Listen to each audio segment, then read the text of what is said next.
flag. That's a flag. Awesome drive, man. Awesome drive. It's nice to close out a race like that. That was awesome.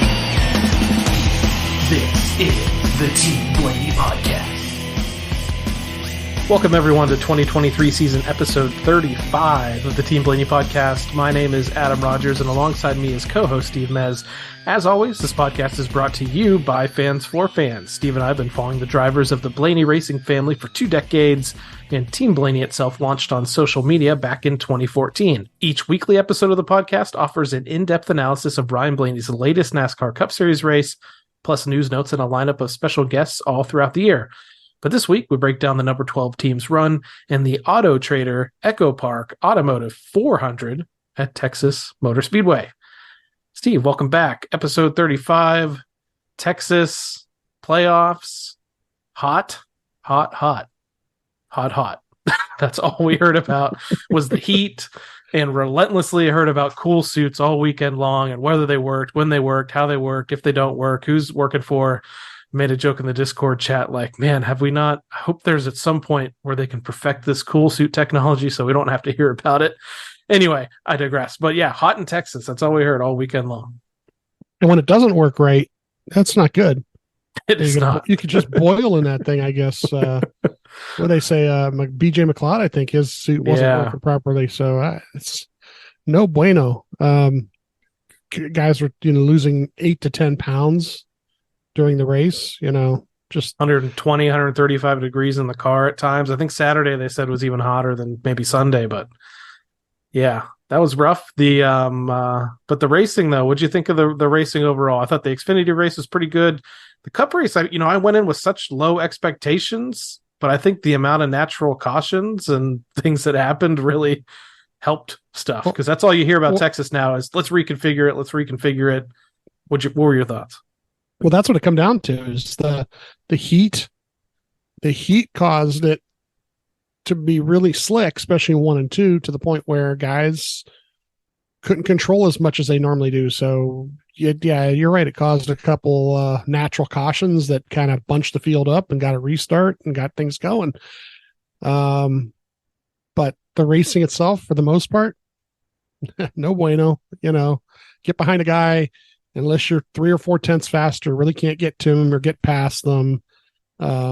Really, truthfully, this plays to Ryan's advantage as the race goes on. As we go through here, you'll hear me talking about him running in front of guys or behind guys, but nobody getting by him. Even though he's on 2 tires and they're on fresh tires.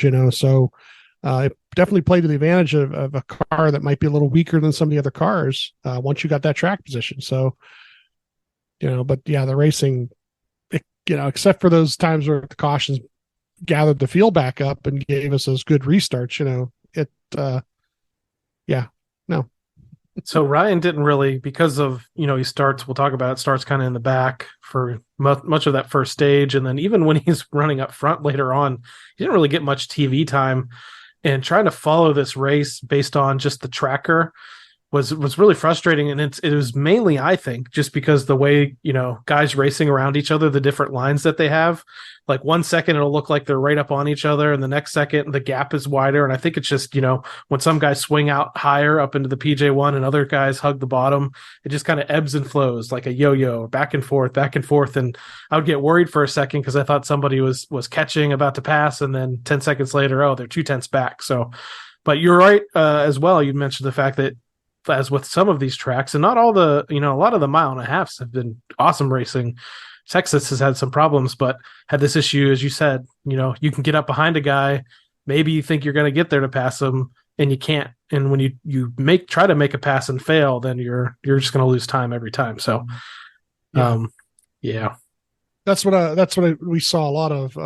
I don't want to say mirror driving, but where's the guy behind me running? Oh, he's up on the seam, or he's got 2 wheels here, or wherever there, and they get down to that turn, and you match that, and then it puts dirty air on his nose, and then he's 2 tenths slower all of a sudden, even though he may have been faster than you coming into that lap. But it's just perfect way of driving to keep the guy behind you. Especially when you're not really gaining on the guys in front of you. And then clean air being king, was, at the point the 5 car was leading, was he that much better than everybody else? Not really. What he was in clean air and nobody else was. And then next thing you know, he's 5 seconds up. So, So we mentioned Ryan starting in the back. Let's go through that. What happened there in practice and qualifying at Texas? Practice and qualifying. They were in Group A this week with 22 was actually in his group. They were talking right off the bat, let's do 15, 20 laps if it's good. But after 5 laps, Ryan brought it in. He just says not very good here. They were only about, 8th quick. Once again, 8th quick is still 0.139 back of the 34 car. So it's not much over a lap that big, but it's enough, 12 minutes left. They come back out. The wind has picked up since the start of practice too. Cause that kind of will bother the lap times a little bit, run 5 more laps, comes back in, 6 minutes left. He comes back out. The 20 spun off of 2 there, giving a little caution there. Didn't hit anything, but then the track opened up pretty quick afterwards. They did do a hot pit road entry. But he was in that group. He was 3rd fastest of the playoff drivers, which was kind of interesting. Can you figure there was, 6 guys in his group, but it was the 8, the 24, the 12, the 6, the 19, and the 20. The fast 5, there were the 34, the 22, the 8, the 10, the 24. So it kind of tells you the 8 wasn't even the fastest guy in the group, of the playoff guys. So they did run about 17 laps here. This kind of hurts those averages because people look at the average thing. And if you look at it, they're 5 laps, 7 laps, whatever it was, there was 5, 6, and 6, whatever it was. Well, the only thing you're going to get is a 5-lap average. You're not going to get a 10-lap average or 15-lap average out of that. The other thing they do show is an average of all laps. Sometimes that's telling, but it's not really, because if you go back out and come back in and go back out, you hope to gain as you come back out. But then again, the lap times may look good, but not as good as the earlier lap times because the tires are worn out. It's really hard to watch sometimes and try to figure out what kind of gain they actually had. Group B's fast 5 ended up being the 5, the 43, the 11, the 1, and 17. And Ryan was 13th overall. And he was still only 0.139 back at the 34 during that. So a bunch of guys just jumped in between, basically, speed wise from the second group. The Group A qualifying goes out 13th. The 47 came out there and spun on his lap. Ryan ran a 29.097 and says it's no different.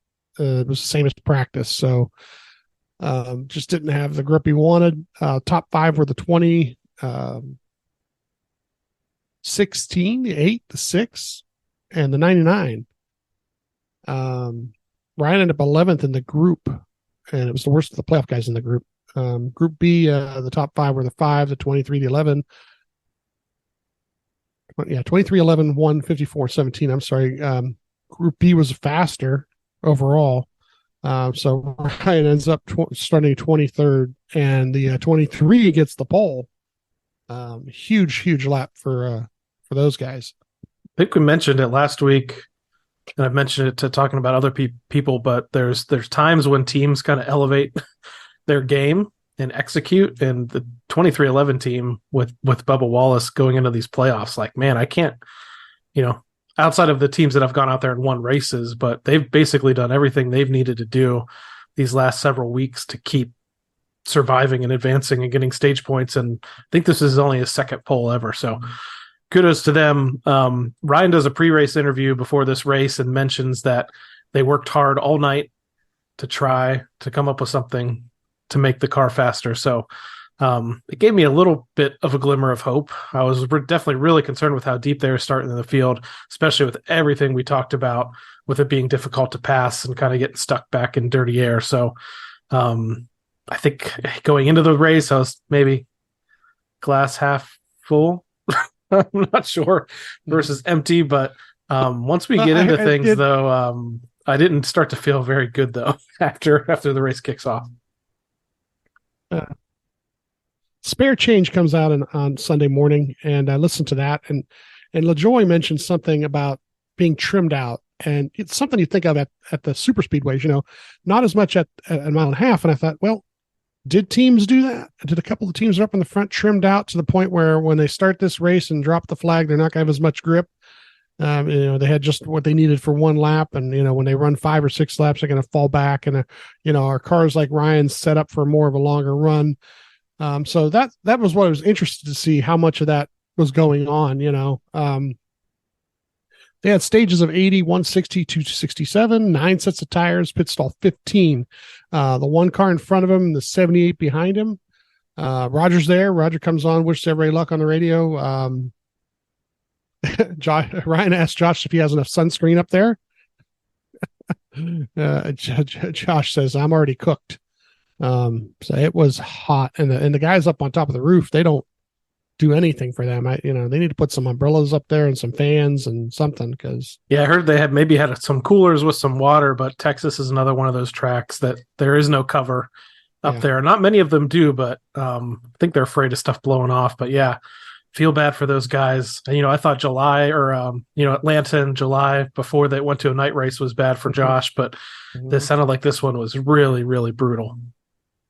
We get to the start here, and the restart was not very, very good on this one here. The 47, 31, the 41, the first couple laps pass him, so he's back to like 26th. And lap 5, he does pass the 41 to get to 25th.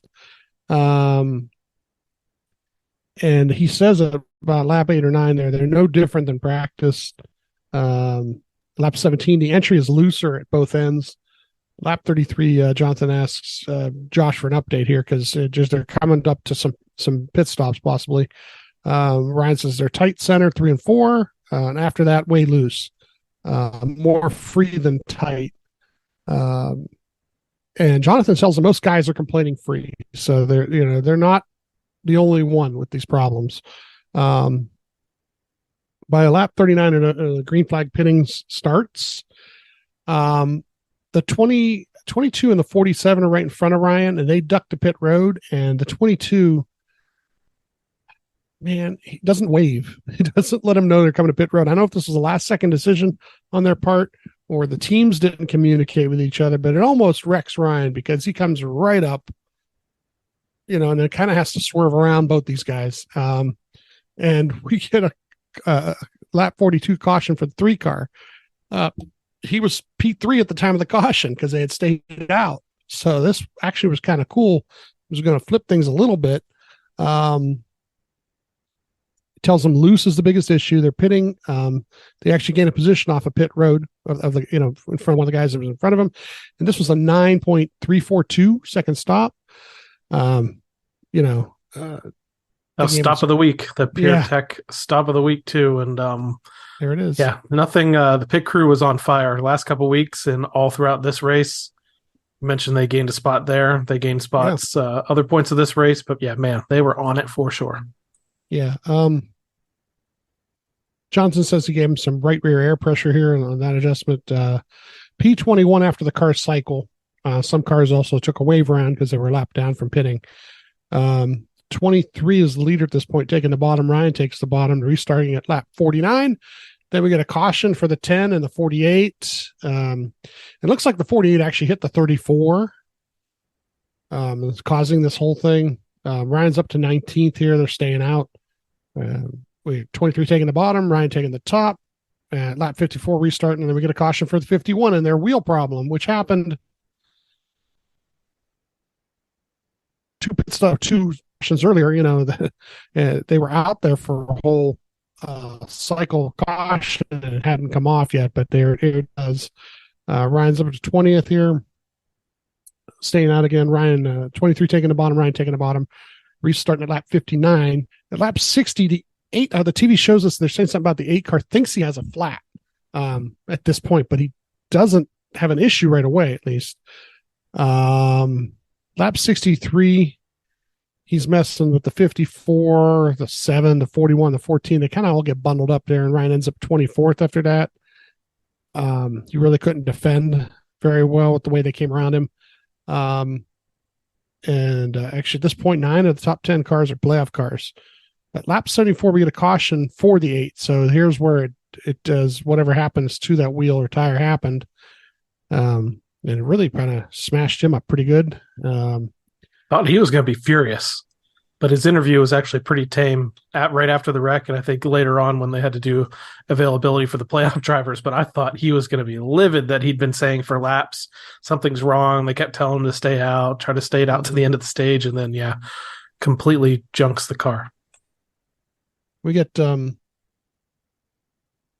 they said either a 5 or a 3 depending on how many come down, but they end up staying out. So they judged basically we're counting how many guys come to pit road versus how many spots they could gain. And this kind of actually ends up being a greatest move of the race right here, because this changes the whole day. And on this pit sequence, the 54 hits the 11. Does a little bit of damage to the 11. The 54, did the 54 have that much damage? Because later on he comes right in and disappears. Yeah, they said he broke a steering rod or something like that, and I didn't even realize it when they did an interview with him at the care center, and I was like, really? I was like, I did not expect that. And then I guess he hit him with enough force.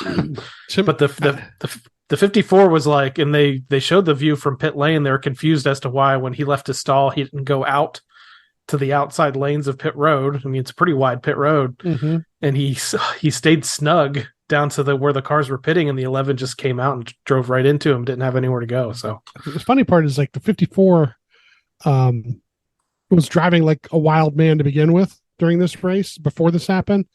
And to me, it was almost like, well, that was the last straw. Grandpa said, bring it in. We can't have you out there endangering anybody anymore, because he was driving really wild as the race was going. So, because the one sequence where he does pass Ryan, he's all over the place. It was a dangerous thing to watch. I think the whole, till that point, he was not, what do they say, a dart without any flights or something like that, or without feathers, maybe. Without feathers, yeah. So the leaders of 17 here taking the bottom, Ryan taking the top. And 23 is behind Ryan. And I point that out because on these restarts, getting a good push sometimes is very helpful. They only do this like as a one lap deal here. The 45 wins the stage, and within that one lap, Ryan ends up 7th. So we flipped the field. We've gotten ourselves into the top 10. We got stage points at the end of the stage. Which I did not think was possible. The way he was stuck back in traffic for a majority of that first stage, I was just like, oh man, this is the opposite of what we need in the playoffs. We need to be up front. Didn't qualify up front. And like you said, that was definitely, there's some other great calls the rest of the way. But that was definitely the call of the race to get up there. And they just gutsy call after gutsy call the whole way through until they have an issue a little bit later on. Yeah, the 6 and the 19 hit each other here during this sequence. That's a couple playoff guys endangering themselves here. Jonathan asks Ryan what he thinks of blue as their call. They got 15 laps on their tires, and they end up staying out. So the 45's leader here, and Ryan is in P5 for this restart. So a bunch of guys took the same strategy and stayed out. It wasn't just the only one. Restarting at lap 87 here. Battling the 14 car. Finally, after a couple laps, does pass the 14 up to 5th. At this point, I have a note here. Lap 91 is his fastest lap of the race at a 30.017, but then the next lap is a 29.945. So 90 some laps into the race, they're running their fastest lap of the race, which tells you a couple things. They're on old tires, which is interesting as heck. But on the other hand, they're up closer to the front. They're in the clean air, and they have made some adjustments to the car on the pit stop prior. So, they improved the performance of the car at this point enough to do that. Lap 97 here, the 11 does pass. He's back to 6th. At lap 98, the 5 passes back to 7th. At lap 102, he's battling the 1 car here. And at lap 111, we get a caution for the 7 car. Ryan says we're overall tighter. Jonathan asks him, what do you think? You want to do rights here? And Ryan says track position is king. So Jonathan says yellow's the call. He says stop it short. The 1 will be coming around. 2 tires. And he says watch for Flores. Which I find totally, we learned that.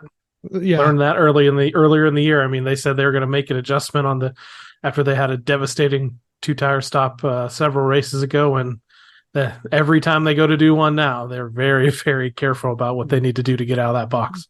Yeah. So coming off pit road here, it's the 23, then the 12. So P2, 23 taking the bottom, Ryan taking the top. And when you're watching it on the in-car camera on your TV, it's the greatest thing to look out the windshield, not see anything in front of you, The 99 is the one pushing him at this point. They're restarting at lap 119. Here we go. Lap 121, a 29.671 lap, another fastest lap. Lap 130 is talking about getting a little bit free. Lap 136, the 5 is coming, and Ryan asks where the 5 is running. Now, lap 137, the 5 does pass. He gets to third. He was a rocket ship at this point. I mean, he's blown by everybody. And he is one of the cars that had 4 tires, so it does help a lot. But lap 143 here, the 11 passes. So Ryan's in 4th here, and Larson had taken the lead by this point. So he had passed his way all up to the lead.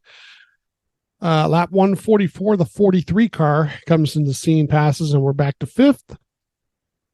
At lap 154, the 5 has a 4-second lead on the 11 car in second. So clean air, he got out there, starting to blow him away. At lap 158, we do pass the 23 car here, up to 4th. So 23 car, one of the fastest cars of the day. He's longer run. He started to lose his handling. And that was one of the few ways you could pass somebody. The 5 wins stage 2, Ryan, P4. Roger comes on and says, great job. Waiting to hang in there, Did not see this coming. No, they made some, staying out, 2 tires. I mean, all that stuff got the track position they needed, and he was able to battle up there and keep those spots. And I think it might have been, I don't know if it was during the sequence or not, but I heard different times where Josh, you kind of mentioned that, their car wasn't falling off like other people were. Like you're the only one holding steady. You're the only one that. So great job all around, team and driver up to that point. Yeah, this is what you wanted to see, on the day. Sure, ultimately you want to start in the top 10 or top 5 even, but starting where they did to be able to get stage points in both stages, have perfect pit stops, have great strategy calls with all the cautions and when they fell. This race as a whole is looking up, the driver doing a fabulous job holding his position when he has it, even though, like I said, his car probably wasn't as fast as a couple of the cars that and one or two of them did go by him, but once again, on a long run, he was doing very well with old tires and the other guys were falling back to him too. So thought the rest of this race was going to be a lot of fun to watch here. We do, Jonathan tells we'll stop short again because the 1 car is going to be coming around. And we get, in P4, out P4 with a 9.743 stop. Ryan says something about the 43 and the 5 cars where the one side of the car looks really low to him. So he's kind of like commenting what he sees in front of him a little bit there. Like maybe something's going on with those cars, or maybe that's why those cars are handling better than his. Both were super fast. Yes. 5 taking the bottom here, Ryan taking the top, restarting at lap 172.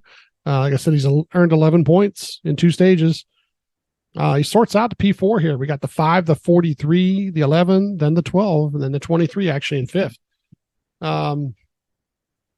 Lap 185, P4 with the 23 trailing him. At lap 188, the 6 passes the 23. Lap 190, and that's happening behind him, so it's he's holding his position while these guys are messing around. Lap 195, Ryan says we need a little bit better, and he tightened up a bit. at lap 200. Still P4. He's almost 10 seconds back of the leader. And he's over 3 seconds back of third place. Clean air, just, guys were able to get away from each other. And at, the 6 car is actually behind him, but he's a half a second back. Ryan talks about maybe a number tighter on entry. At lap 208, Johnson says we're about 10 away from a cycle. Green flag stops actually start to begin for some guys. And then at lap 209, we get a caution for the 99. Roger comes on, says, real good job there. Keep it up. And we're pitting for 4 tires here, and it's a 9.543 stop.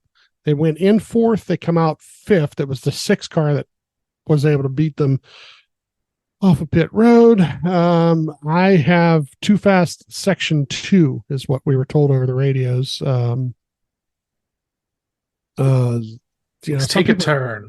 Yeah, TV said too fast entering, but section 2, some people were saying, well, he was following Denny. I can figure one of two things. Either after he hit pit road, he closed the gap on Denny, and that's what was his speeding, or once he got closer to his pit stall and ducked out from behind Denny, he pushed it a little bit there and went across the timing lane too fast.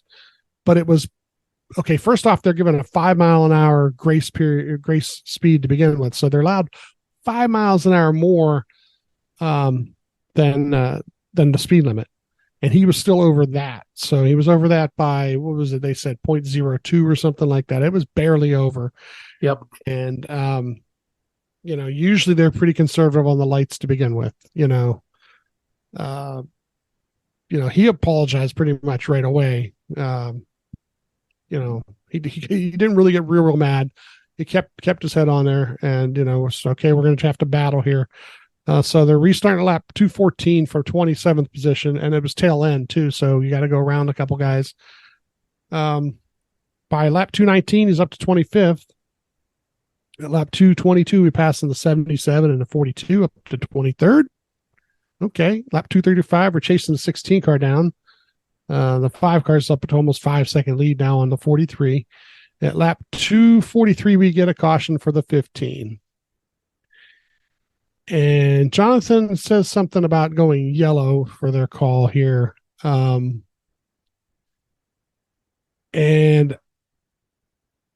they didn't totally discuss it, but I believe this is a situation where he gets to decide. In other words, they're looking at the number of cars in front of them that stay out, and then the driver makes the decision. And because what happens is they do come to pit road, and as they do, Ryan says, I'm coming. He announces to everybody that he's coming to pit road. They've got 2 tires ready to go because they do a 2-tire stop. And they gain three spots on pit road versus the cars they come down pit road with by doing this. So they're up to 21st here for this restart. I would say, even if he did stay out, he maybe was going to be like 17th, 16th. Yeah. He wasn't going to go much further, so might as well come down and put some tires on. That's kind of what I thought, at least.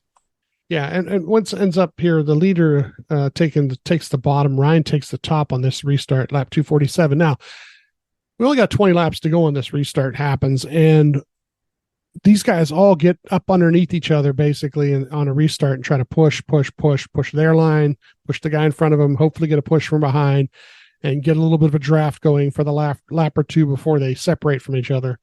At lap 248, we get the caution for the 5 car. And this was that with the 23, where he was underneath the 23. And this is the same thing that happened in Michigan with Kyle Busch. Didn't touch him, never touched him, but took the air off him just right and spun him out. And Kyle Larson says this in the post race that if you'd have given him a couple more feet of distance between them, that it wouldn't have happened. But it packed the air in there. They were so tight to each other. Honestly, he was way up off the bottom too. So it's not like Bubba was crowding him down there. Bubba was all the way up in the PJ1, pretty high actually. So, I don't know. I was interested to see the reaction. I think plenty of other things happened mixed with what Larson said in the post race. I thought people would be giving Bubba a lot more crap about this, but it seemed to blow over, and I'm glad because, as you said, didn't touch him and totally a racing aero incident. Yeah. So we're gonna have the 23 ends up taking the lead here. Ryan's in 20th, and 23 takes the top. Ryan takes the top for this restart at lap 253. And as they come around on that first lap, we get the calamity with the 45 and the 43 slapping the wall coming out of 4, coming across the front stretch. And Ryan ends up in the middle of that. This, once again, I said it a couple minutes ago here, that they're up on each other. They're all pushing each other. There was nowhere to go. There's nothing that Josh could say. There's nothing that Ryan could do any different. He's trying to push the car in front of him. The car behind him is trying to push him. Somebody makes an error in front of him, and they were so close to each other they couldn't check up. And it just, they all just drove into the wall. Like, yeah, I kind of made the, not joke to you, but I was saying I can see how he did that because I've done it. I said in my very professional experience on iRacing, because we know how good I am there. I've done it plenty of times, following a guy close, trying to get behind him and make a pass, and they've gone way too wide and they get into the wall and I just drive right into the wall with them. So, man, that stunk. It's just kind of one of those situations where a good day went bad and then just got worse. Yeah. And,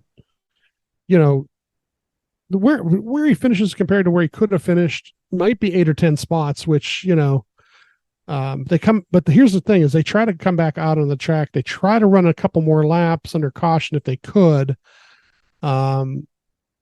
just to get beyond somebody. So that I think it worked for a position or two, to tell you the truth. Yeah. Joey did this at a race before as well. Like it seems like they try to get it fixed enough, but yeah, he was crab walking pretty heavily slow. They knew they weren't going to make minimum speed. So as soon as they got at least one more lap in, they brought it in and ran it off the track. But the restart for the end of the race ended up being pretty spectacular because you had the 23 racing the 14. Looked like the two of them were going to, battle it out. And then they got so loose and wild. The 24 just snuck underneath them and did the things that the 24 does. He just shows up all of a sudden. Yeah. I think like at least 3 of his 6 wins this year. I don't want to say steals them because they put themselves in position. Mm-hmm. This is a team that is executing at an elite level. Obviously, they have 3 more wins than anybody else in the field. Mm-hmm. At 6. So the next closest drivers have 3. So kudos to them. I mean, if they're not a championship favorite, I don't know who is. So, but man, I'm just, I feel like I've seen him win in person more than anybody else. And I wasn't in Texas, but just seen him win so much. And you just get a little bit frustrated that, the 12 isn't able to get there. And the team from the top of the pit box down, crew chief, engineers, pit crew members, the driver for 95% of the race, executed this race perfectly, and just one small mental mistake kind of just took them out of this thing. Ryan, as you said, apologized profusely on the radio. His post-race interview kind of said the same stuff, apologized again, basically said he kind of took them out of possibly having a good finish, and once you're in the back you can get swept up in accidents like this.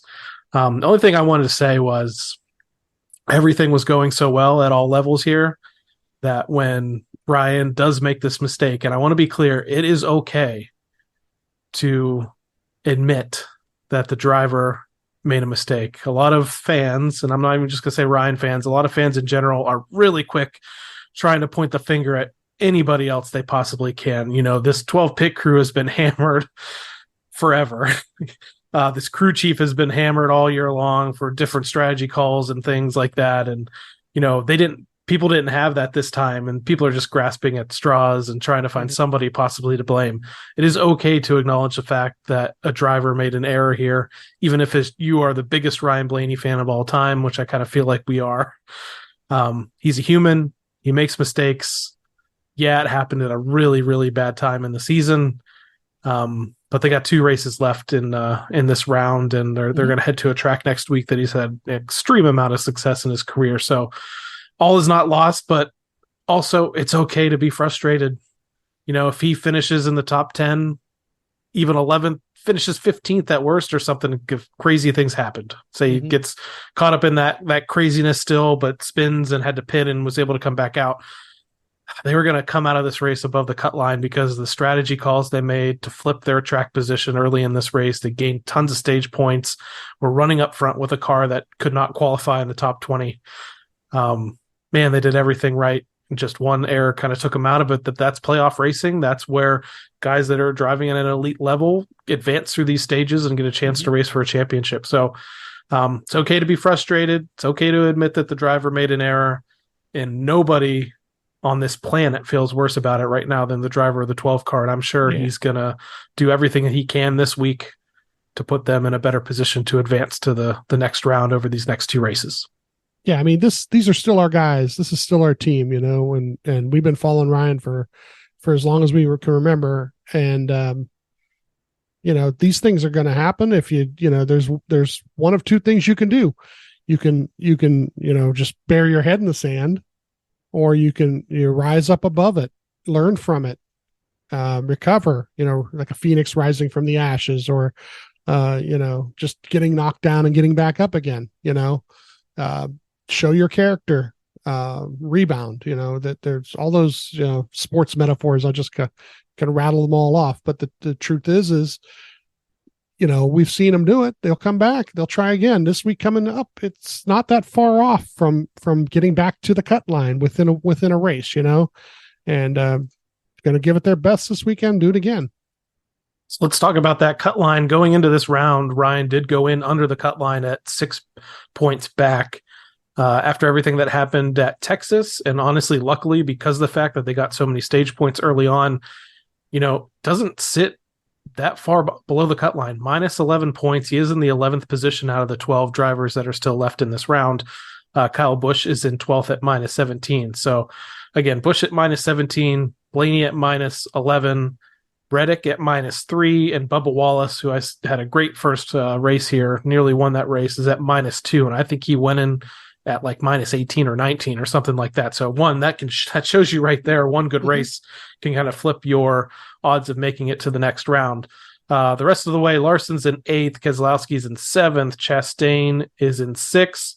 At plus 12, Truex, the regular season champ, had some more issues, a couple of different incidents in this race.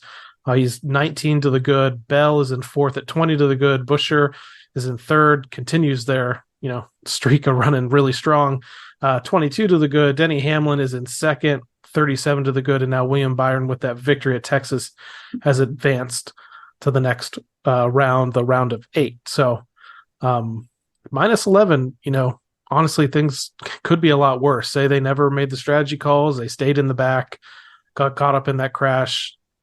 It would be in a much more precarious position, but luckily they did execute for a majority of that race. And like you said, from where they were running at the end after the penalty, yeah, there's maybe a difference of 7 or 8 positions from where he finished due to the attrition in this race. There's so many cautions, a lot of guys that were torn up, a lot of guys that lost wheels and tore their cars up. So, and the fact that he kind of limped around for as long as they could with all those busted up parts, that might have gained him a couple positions there. So that's what we're looking at. One more thing on a more positive note to go through, which is surprising, is still talking about our Team Blaney NASCAR Fantasy Live League and how things are checking out there. I didn't have an amazing week. I had some issues here, and I'll go through what my starting lineup and my problems were. Started Denny Hamlin, got me 42 points. Started Keselowski, got me 34. Here's my problem child. Ty Gibbs got me just 4 points, unfortunately. Bubba Wallace got me 37. Chastain got me 38. I had initially had Kyle Busch in my starting lineup, and I think I had Bubba in the garage. So I flopped those because Bubba was running extremely well. And then Kyle Busch crashed out. So I honestly, if I had anybody other than Ty Gibbs, I probably would have done much, much better. Featured matchups. I had Byron over Truex. That was right. I had Bush over Busher. That was wrong. I had Reddick over Blaney. That was right. And apparently I made a bonehead move here in the fourth. It lists no pick, which I don't necessarily understand because when I went through all my picks, it went to that screen where it asks you if you want to copy your entries to your other leagues that you're in, and I'm in a couple of other leagues, and I got all the way through there. So I am going to call BS on that and say this is not my fault. So it was Larson and Hamlin, and honestly, though, I probably was going to pick Larson over Hamlin. So I guess I probably wouldn't have gotten the points no matter what. So that got me 175 total points, and I was 33rd on the day. So not great. Not really that great, but I'm still doing okay, though, in the playoff standings. What did your team look like for this race at Texas? I had Bubba, Chris Buescher, Brad Keselowski, Larson, and Hamlin. So when the Larson thing happened, it was too late to swap that out, which really bummed me out because Bell's who I had in the garage, and Bell would have been about 25 more points if I had him in there. Once again, if Larson doesn't crash, I would have had probably that same amount of points. So I had Byron over Truex. That was good. I had Busher over Bush. That was good. I had Reddick over Ryan. And then the one I missed was Larson over Hamlin, which once again, if it doesn't happen that way, he might have finished in front of Hamlin. But still pretty good. Good enough for you ended up in 11th on the day. A four-way tie for 11th, including my wife, who also got 197 points with Moose Hunter and Blaney's Daisy all there, tied for 11th. But more importantly, let's talk about the top 10. Go Larson in 10th with 201, Dusty Hawk 30 and 9th with 202, tie for 7th here with Blaney the Goat and Steel Lion at 204, and 6th with no hesitation 207. 5th, Clyde's Chicken Pit Racing 211, 4th, Blaney or Bust at 218, 3rd, Whip Wilson 223, 2nd, Dr. Race Chaser at 228. Follow of ours on X/Twitter, and a really great follow. He goes to tons of races. And in the first position this week at Texas Motor Speedway in points earned, Cheesehead Fan, 238 points. Now let's switch on over to the playoff standings. And it's kind of cool that both of us are in the top 10, so I don't have to scroll all the way down and find one of our other teams. So the top 10 in the Team Blaney NASCAR Fantasy Live League playoff standings. In 10th, U.S. Calvin at 799. In 9th, Cool Guy 2K 800. 8th, Fike 21 at 816. 7th, your team, Mez 12, 817. 6th, Zero Schlitz Given 821. My team in 5th, Team Blaney Host Adam 824. And 4th, Factory of Sadness 6 at 831. 3rd, Moose Hunter 1960 838. And 2nd, The Nutty Gamer 840. And leading the way in the playoff standings, Whip Wilson, 867 points. Overall, I do have to scroll down here, but I am improving. 34th position, Team Blaney Host Adam, 5,433 points. Your team, Mez 12, still outside the top 10 in the 14th position, 5,668. And here, the top 10 in the overall standings. So this is points earned all year long in the Team Blaney NASCAR Fantasy Live League. 10th, Alyssa C, 5,711. 9th, Whip Wilson, 5,731. 8th, Fike 21, 5,747. And 7th is Blaring Idiots, 5,775. 6th, Eric D15, 5,786. 5th, Penske Fan 24, 5,796. 4th is Christian Dana, 5,808. 3rd is Go Larson, 5,825. 2nd is Blaney's Daisy at 5,923. And leading the way, first position, Factory of Sadness 6, 5,984 points. And Steve, that brings us to the race that's upcoming this weekend at Talladega Superspeedway, the second visit to this track in 2023. It is the final super speedway race of 2023 for the NASCAR Cup Series, and everything is going to kick off on Saturday, September 30th, 4:30 p.m. Eastern Time as NASCAR Cup Series practice and every time it gets me. 4:30 p.m. Eastern Time, the NASCAR Cup Series qualifying session at Talladega. You can see that on the USA Network. If you aren't too busy watching college football earlier in the day, 1 p.m. Eastern Time, the NASCAR Craftsman Truck Series loves RV Top 250 at Talladega. Let's see if Zane Smith can advance himself out of that into the next round of the Truck Series playoffs. He's going to have a teammate this week at Front Row Motorsports. They're putting Brett Moffitt in a team truck to Zane. So Zane's going to have a little bit more assistance out there in his bid to continue on in the playoffs. And again, we always mention Zane because Ryan spotter Josh Williams is also the spotter for Zane Smith on the truck side.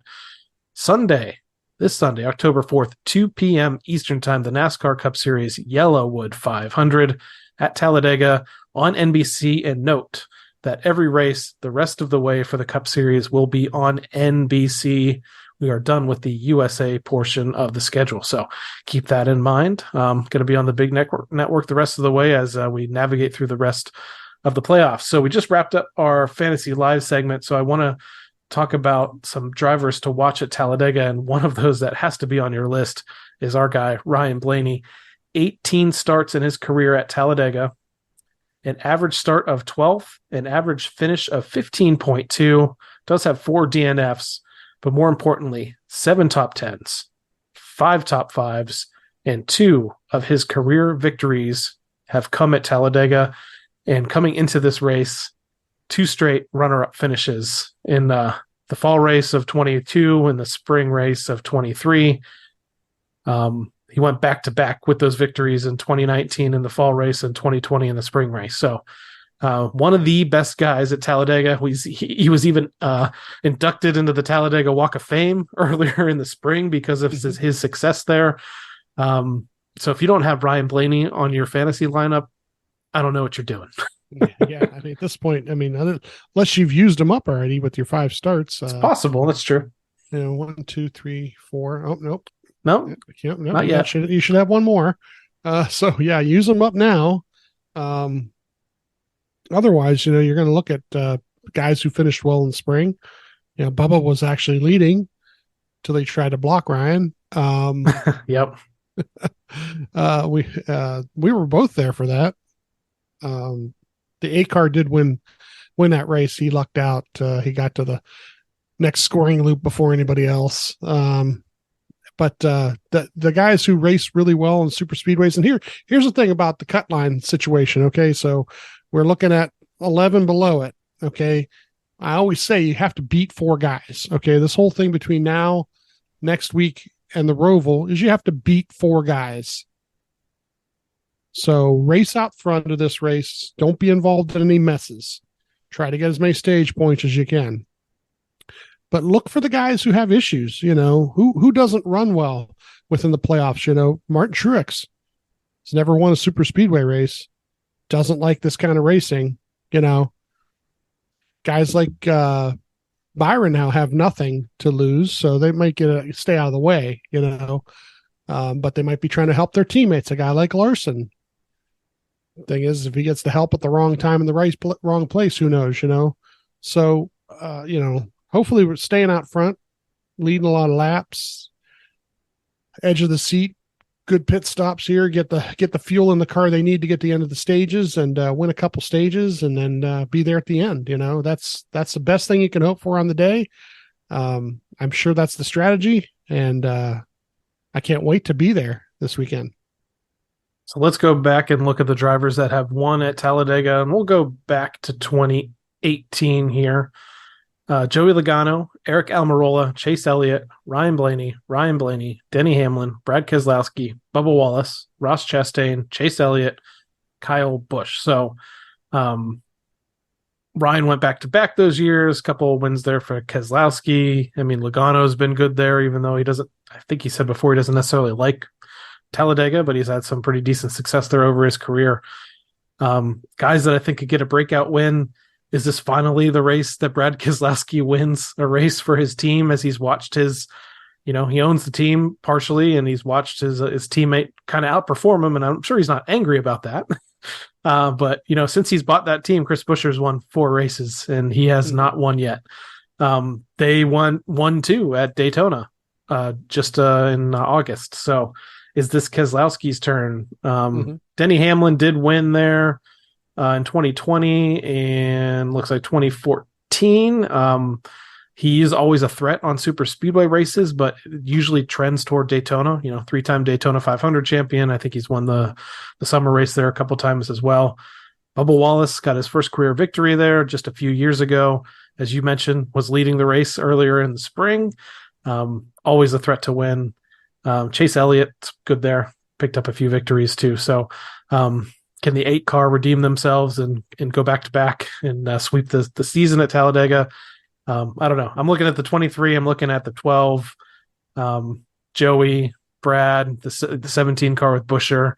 I hate to say it, but I think there's a ton of pressure on this 12 team for this race specifically because everyone says it. Great round for Ryan.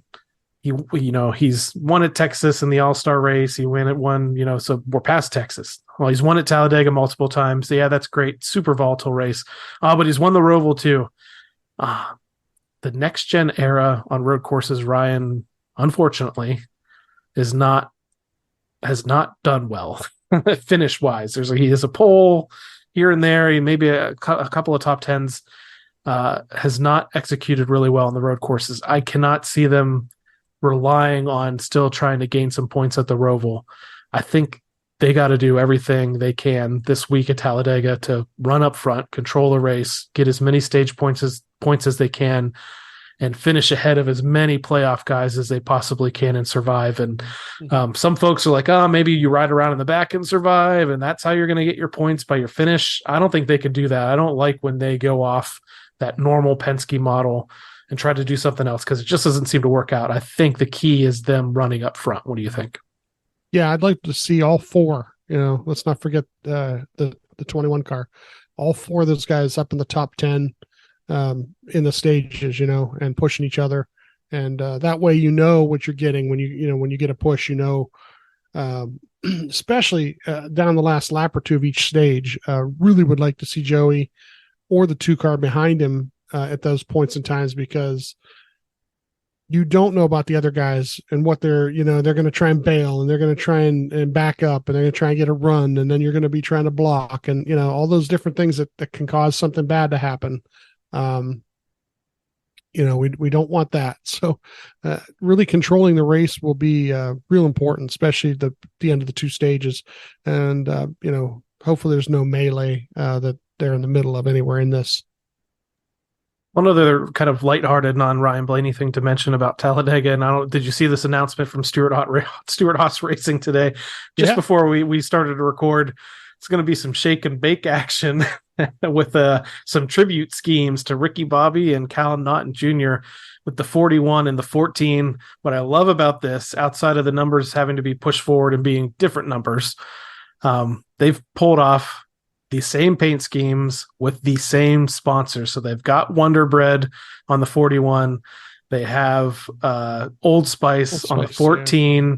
They did a whole promo video with the 2 drivers that's modeled after the driving announcement they did on Talladega Nights. They changed the logo of Stewart Haas Racing to look like the Dennett Racing logo from the film. I loved everything about it, but the fact that it seemed like they didn't let them say Shake and Bake because, after all, Shake and Bake is a real brand, and maybe they don't want to give them free publicity. So they didn't do that part of it. They said something. I think they said their names or something else. But man, headed to Talladega. People that aren't even NASCAR fans, never watched a NASCAR race, have seen Talladega Nights, and this is pretty hilarious. Over the years, we've seen tons of tribute schemes, but no one's ever actually really done it with the actual sponsors. A long time ago, Kurt Busch did it with the Panther or whatever on the car when he was running those couple years between Penske and Stewart Haas. So that was probably the closest they got back then, but this is really cool to actually see the real sponsors on the cars. I've mentioned that, if Ryan Preece gets caught up in a crash, he has to get out of that car and start running around like he's on fire, right? He has to do it, right? If he can do it safely. or run, the 2 of them run for the finish line, Someone's got to be doing that. Who's going to be Jean Girard, That's true. There's not a Perrier. I think it was Perrier water, right? So. Actually, they have 2 more teams. They should have hurried up and put that together. That's true. So anyway, that was just a fun thing it was people, some actually up to like, I think 2 or 3 weeks ago, somebody had posted on Twitter a picture from inside the Stewart Haas shop where they just saw like the quarter panel of a 41 car that looked like it could be the Wonder Bread car from the movie. And here we are. They actually pulled it off. So I'm not rooting for those guys to win or anything, but I think it's cool.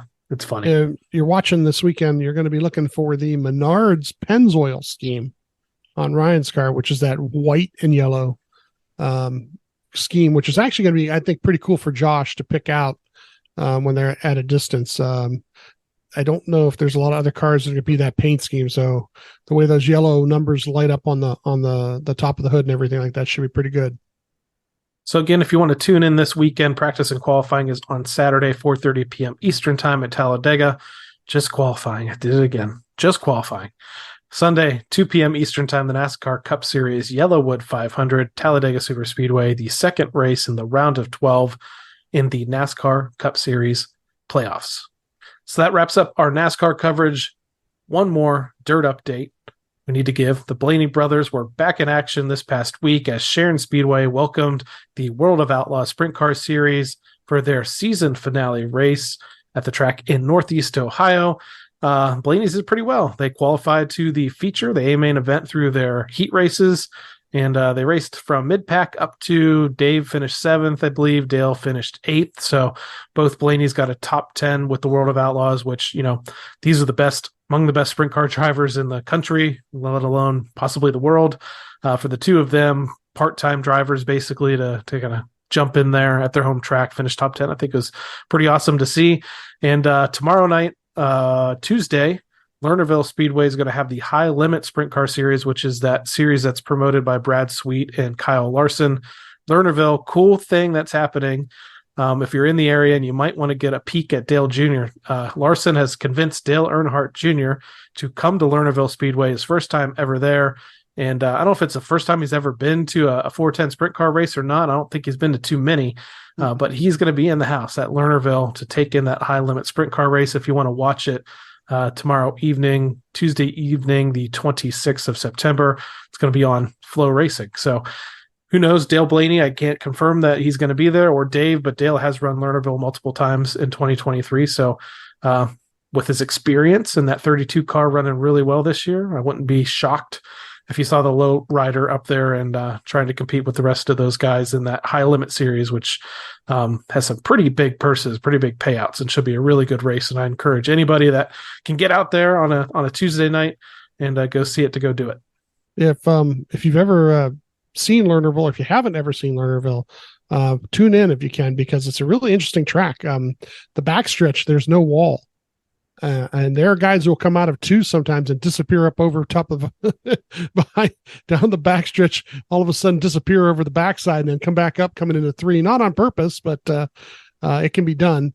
So it's a really kind of a cool thing at the track there. There's no backside wall. There's just a little bit of a berm, and it kind of goes downhill back there. So you can actually kind of disappear into the night and then come back into 3 all of a sudden.